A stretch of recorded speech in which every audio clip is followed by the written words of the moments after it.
এবার দেখে নেব কিছু টুকরো খবর। অস্ট্রেলিয়া ও লেবাননের বিপক্ষে বিশ্বকাপ বাছাইয়ের শেষ দুটি ম্যাচের জন্য ২৬ সদস্যের প্রাথমিক দল ঘোষণা করেছে হেড কোচ হাভিয়ের কাবরেরা। দলের এক পাননি অভিজ্ঞ গোলরক্ষক আনিসুর রহমান জিকো, তার পরিবর্তে সুযোগ পেয়েছেন মোহামেডানের সুজন হোসেন। এছাড়া অনেকদিন পর দলে ফিরেছেন সুশান্ত ত্রিপুরা, রিমন হোসেন, মোহাম্মদ আবদুল্লাহ ও মেহেদী হাসান। মেজর লিগ ক্রিকেটের দল Los Angeles night রাইডার্সে Shakib Al হাসানের সঙ্গী হতে যাচ্ছেন ডেভিড মিলার।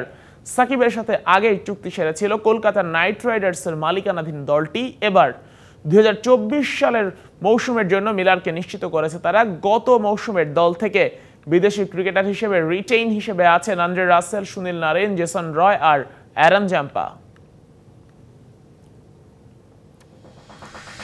এবার গিনেস বুক অফ ওয়ার্ল্ড রেকর্ডে নাম লেখালো নেইমারের ক্লাব আল হিলাল। গত বছরের সেপ্টেম্বর থেকে চলতি বছরের এপ্রিল পর্যন্ত টানা ৩৪ ম্যাচে জয়ের রেকর্ড গড়ল সৌদি লীগের ক্লাবটি।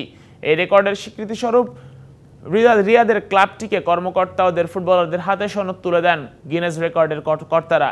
একই অনুষ্ঠানে ক্লাবটিকে সৌদি প্রো লিগের শিরোপা হস্তান্তর করা হয়।